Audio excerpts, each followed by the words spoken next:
नमस्कार, good morning दोस्तों। स्वागत है आपका आज के मुख्य समाचारों में। जी हाँ दोस्तों, आपको यहाँ पर देखने को मिलेंगी सुबह से लेकर शाम तक की तमाम बड़ी खबरें, मुख्य समाचार, ब्रेकिंग न्यूज़ अपडेट्स के रूप में। तो दोस्तों, आप सभी लोगों से रिक्वेस्ट है इस वीडियो को ज़्यादा से ज़्यादा लाइक और शेयर करें। तो दोस्तों, सीधे चलते हैं आज की पहली बड़ी खबर की ओर। पाकिस्तान सुप्रीम कोर्ट ने नेशनल असेंबली को किया बहाल, डिप्टी स्पीकर का फैसला असंवैधानिक करार। जी हां दोस्तों, पाकिस्तान के सुप्रीम कोर्ट ने इमरान खान को बड़ा झटका दिया है। सुप्रीम कोर्ट ने नेशनल असेंबली को बहाल कर दिया और 9 अप्रैल को नेशनल असेंबली की बैठक बुलाने का आदेश दिया है।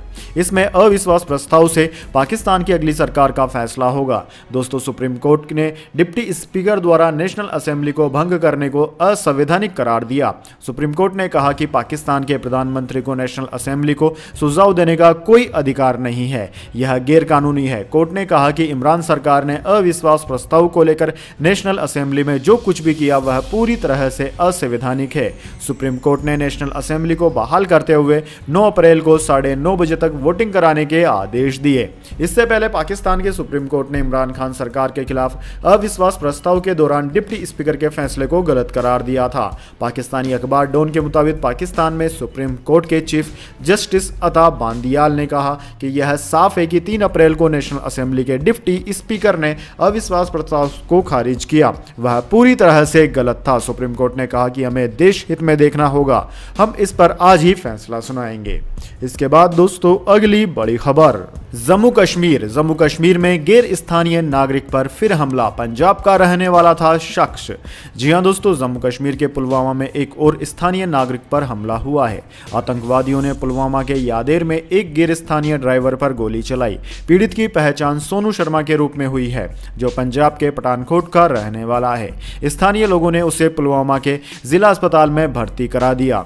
घाटी में इन दिनों गैर स्थानीय लोगों पर हमलों की संख्या बढ़ी है। हाल ही में श्रीनगर के ट्यूलिप गार्डन के नजदीक आतंकवादियों ने धमाके को अंजाम दिया। इस धमाके में एक ऑटो ड्राइवर की मौत हो गई। पुलिस ने बताया था कि विस्फोट उस समय हुआ जब जम्मू जिले की रजिस्ट्रेशन नंबर वाली वैन के ड्राइवर ने पार्किंग क्षेत्र के पास वाहन का पिछला दरवाजा खोला था। इस हमले की जिम्मेदारी जम्मू कश्मीर में सक्रिय आतंकी संगठन लश्कर तैयबा के संबंध संगठन द रेजिस्टेंस फ्रंट TRF ने ली है। दोस्तों, TRF ने कहा कि हमले में मैग्नेटिक आईडी का इस्तेमाल किया गया। इसके बाद दोस्तों, अगली बड़ी खबर। अब नेपाल में विदेशी मुद्रा संकट, पर्यटन में कमी से आमदनी घटी, निर्यात में गिरावट से खजाना हुआ खाली, बैंकों ने वाहनों पर लोन रोके। जी हां दोस्तों, जिस समस्या से श्रीलंका जूझ रहा है उसी के मुहाने पर एक और पड़ोसी देश हमारा नेपाल भी आकर खड़ा हो गया है। नेपाल में भी श्रीलंका की तरह ही विदेशी मुद्रा भंडार की कमी हो गई है। स्थिति यह है कि नेपाल के केंद्रीय बैंक ने बैंकों से वाहनों और गैर जरूरी सामान के लिए लेटर ऑफ क्रेडिट जारी न करने को कहा है। इनमें ज्यादातर आयात भारत से होता है। दोस्तों, नेपाल राष्ट्र बैंक के आर्थिक अनुसंधान विभाग के प्रमुख प्रकाश कुमार ज्येष्ठ ने कहा कि विलासिता की चीजों पर खर्च करने के बजाय दवाओं के आयात के लिए मुद्रा कोष बचाना होगा। आयात कम करने के दूसरे उपाय नाकाम होने पर यह निर्देश जारी किए गए हैं। हालांकि नेपाल केंद्रीय बैंक के प्रवक्ता गुनाखर भट्ट ने श्रीलंका जैसे हालात होने से इनकार किया है। इसके बाद दोस्तों, अगली बड़ी खबर। रूस के साथ आर्थिक संबंधों पर भारत पर कोई दबाव नहीं, विदेश मंत्रालय की अमेरिका को 2 टूक। जी हां दोस्तों, विदेश मंत्रालय के प्रवक्ता अरिंदम बागची ने गुरुवार को कहा कि हम रूस के साथ अपने संबंधों को लेकर बहुत खुले हैं। हमारी कार्रवाइयों को राजनीतिक रंग नहीं दिया जाना चाहिए। हमने रूस के साथ आर्थिक संबंध स्थापित किए हैं। हमारा ध्यान वर्तमान परिस्थितियों में इन स्थापित आर्थिक संबंधों को स्थिर करने पर है। हमारी कार्रवाई को राजनीतिक रंग नहीं दिया जाना चाहिए। उनकी प्रतिक्रिया से पहले रूस के साथ भारत के आर्थिक संबंधों को लेकर अमेरिका ने टिप्पणी की थी। बागची का बयान उसकी प्रतिक्रिया के रूप में सामने आया है। दोस्तों, बागची ने कहा कि ऐसा नहीं सोचे कि ऐसा कोई दबाव है। प्रतिबंधों की बात चल रही है, लेकिन यह पूरे व्यापार पर नहीं है। व्यापार हो रहा है, तेल का भी व्यापार हो रहा है। हमारा ध्यान रूस के साथ अपने स्थापित आर्थिक संबंधों को बनाए रखने और स्थिर रखने पर है। दोस्तों, आपकी जानकारी के लिए बता दें, अमेरिका ने कहा था कि यूक्रेन हमले के कारण रूस पर कई प्रकार के प्रतिबंध लगाए गए हैं। ऐसे में जो देश इनको दरकिनार करता है वे गंभीर परिणाम भुगतने को तैयार रहे। इसके बाद दोस्तों, अगली बड़ी खबर। गांधी से मुझे नफरत है, बयान पर कोई पछतावा नहीं, जेल से रिहा होने के बाद बोला कालीचरण महाराज। जी हां दोस्तों, रायपुर धर्म संसद में महात्मा गांधी को अपशब्द कहने वाले कालीचरण महाराज 90 दिन बाद जमानत पर जेल से छूट गए और मध्य प्रदेश के इंदौर पहुंचे। आज तक से बातचीत में कालीचरण ने कहा कि गांधी जी को लेकर की गई टिप्पणी का उसे कोई अफसोस नहीं है। राजद्रोह के मामले में जमानत पर बाहर कालीचरण ने कहा कि मैंने गांधी के बारे में जो कहा उसका मुझे कोई अफसोस नहीं है। मैं गांधी का अनुयायी था, मैंने वह सब किया जो उन्होंने कहा था, लेकिन जब मैंने उनके बारे में और ज्यादा पढ़ा तो मुझे एहसास हुआ कि उन्होंने धर्म के लिए कुछ नहीं किया। उसके बाद मैं गांधी से नफरत करने लगा। इसके बाद दोस्तों अगली बड़ी खबर, यूएनएचआरसी से रूस को निकाला गया, भारत ने वोटिंग में नहीं लिया हिस्सा। जी हां दोस्तों, रूस को संयुक्त राष्ट्र मानवाधिकार परिषद यानी कि यूएनएचआरसी से बेदखल करने का प्रस्ताव संयुक्त राष्ट्र महासभा यूएनजीए में पास हो गया। वहीं भारत ने इस बार भी वोटिंग में हिस्सा नहीं लिया। रूस के खिलाफ लाए गए प्रस्ताव के समर्थन में 93 देशों ने वोट किया, जबकि 24 देशों ने प्रस्ताव के खिलाफ वोट किया।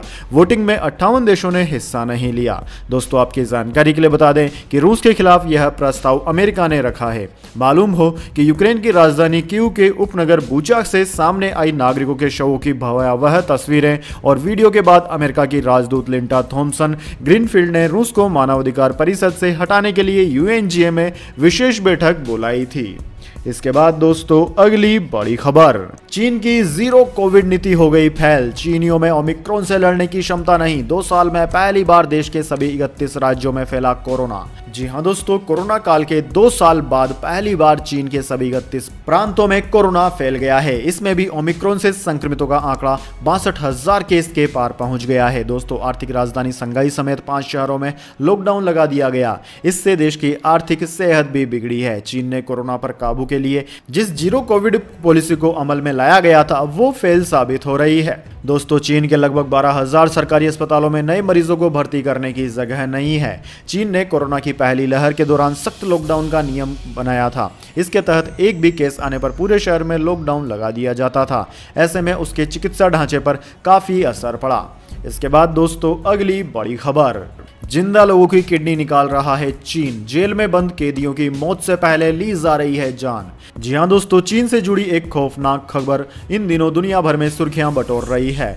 द कोठित सन की रिपोर्ट के मुताबिक चीन की सरकार जिंदा लोगों के साथ ऐसी ज्यादती कर रही है जिसके बारे में जानकर आपके भी रोंगटे खड़े हो जाएंगे। रिपोर्ट के अनुसार चीन में जिंदा लोगों के शरीर से किडनी निकालकर उन्हें मौत के घाट उतार दिया जा रहा है। रिपोर्ट के अनुसार चीन में जिन कैदियों को उम्र कैद अथवा मौत की सजा मिली है उनकी मौत से पहले ही उनके शरीर से किडनी और दिल निकाल लिए जा रहे हैं। इंसानियत को शर्मसार करती इस खबर ने चीन को एक बार फिर दुनिया के निशाने पर ला दिया है। दोस्तों आपकी जानकारी के लिए बता दें, चीन में साल 1984 से ही मौत की सजा पाए कैदियों के शरीर से ऑर्गन्स निकाले जाते हैं। यहां मौत की सजा पाए कैदियों के शरीर से ऑर्गन्स निकालना लीगल है। हालांकि जिंदा कैदियों के शरीर से ऑर्गन्स निकालने की खबर ने इंसानियत को झकझोर कर दिया है। रिपोर्ट के अनुसार ह्यूमन राइट्स ग्रुप्स ने बताया कि कुछ कैदियों के शरीर से दिल और किडनी मौत से पहले ही निकाल लिए गए। दोस्तों आपकी जानकारी के लिए बता दें, चीन में डोनर्स काफी कम है, जबकि ऑर्गन ट्रांसप्लांट के लिए सबसे कम वेटिंग पीरियड होता है। इस कारण रिपोर्ट के दावे को बल मिल रहा है। इसके बाद दोस्तों अगली बड़ी खबर, श्रीलंका में हालात बद से बदतर, फिर सड़कों पर उतरे प्रदर्शनकारी, बोले इस्तीफा दे राष्ट्रपति गोटाबाया राजपक्षे। जी हां दोस्तों, श्रीलंका के आर्थिक और राजनीतिक संकट के बीच हजारों प्रदर्शनकारियों ने राष्ट्रपति गोटाबाया राजपक्षे से तुरंत इस्तीफा देने की मांग की है। प्रदर्शनकारियों ने मुख्य सरकारी सचेतक जॉनसन फर्नांडो के कार्यालय के बाहर प्रदर्शन किया। फर्नांडो ने कहा कि राष्ट्रपति किसी भी हाल में इस्तीफा नहीं देंगे। इस बीच एक प्रमुख बौद्ध भिक्षु ने घोषणा कर बताया था कि महानायकों ने भी सरकार से इस्तीफा देने को कहा है। इससे भी दबाव बढ़ गया। हालांकि यह हमेशा से ही राजपक्षे के समर्थक रहे हैं, लेकिन यदि भिक्षु का कथन सही है तो यह और भी अधिक लोगों को प्रदर्शनकारियों के साथ विरोध में शामिल होने के लिए प्रेरित कर सकता है। इस विरोध प्रदर्शन में समाज के सभी वर्गों, विशेष रूप से शिक्षित युवाओं और पेशेवरों की भागीदारी हो गई है। दोस्तों सरकार विरोधी आंदोलन के गैर राजनीतिक चरित्र ने सरकार के लिए स्थिति को संभालना और अधिक कठिन बना दिया है। श्रीलंका में इस तरह का व्यापक जन विद्रोह पहले कभी देखा नहीं गया था। इसके बाद दोस्तों अगली बड़ी खबर, अब सफर ही नहीं खास सर्विस भी मुहैया करवाएगा रेलवे, रेल मंत्री ने कही बड़ी बात। जी हां दोस्तों, भारतीय रेलवे अब देश भर में door to door parcel delivery की सुविधा भी मुहैया करवाएगा। रेल मंत्री अश्विनी वैष्णव ने बुधवार को लोकसभा में एक प्रश्न के जवाब में कहा कि रेलवे अब पार्सल के क्षेत्र में भी हाथ आजमाने जा रहा है। इससे पार्सल सेक्टर में भी तेजी आएगी। हालांकि पायलट प्रोजेक्ट की शुरुआत कर दी गई है। दरअसल दोस्तों, भारतीय डाक और भारतीय रेलवे एक संयुक्त पार्सल उत्पाद विकसित करने जा रहा है, जिसमें डाक विभाग द्वारा फर्स्ट माइल और लास्ट मील कनेक्टिविटी प्रदान की जाएगी और स्टेशन से स्टेशन तक इंटरमीडिएट कनेक्टिविटी रेलवे के माध्यम से की जाएगी। जेपीपी का उद्देश्य संपूर्ण पार्सल हैंडलिंग समाधान प्रदान करके व्यवसाय से व्यवसाय और व्यवसाय से ग्राहक बाजार को लक्षित करना है। मतलब दोस्तों साफ है कि सेंटर से परिसर से उठाकर प्राप्तकर्ता को बुकिंग और डोर स्टेप डिलीवरी तक की जिम्मेदारी अब रेलवे की होगी। यानी कि आपको कुछ नहीं करना, आपको सामान बुक करना है, घर से आपका सामान लेके जाएंगे और जहां पर आपको पहुंचाना है वहां पर भी दूसरे घर पे या फिर जहां पर भी आपको सामान पहुंचवाना है वहां पर रेलवे ही आपका सामान पहुंचाएगा। है ना दोस्तों, यह काम की सुविधा रेलवे की।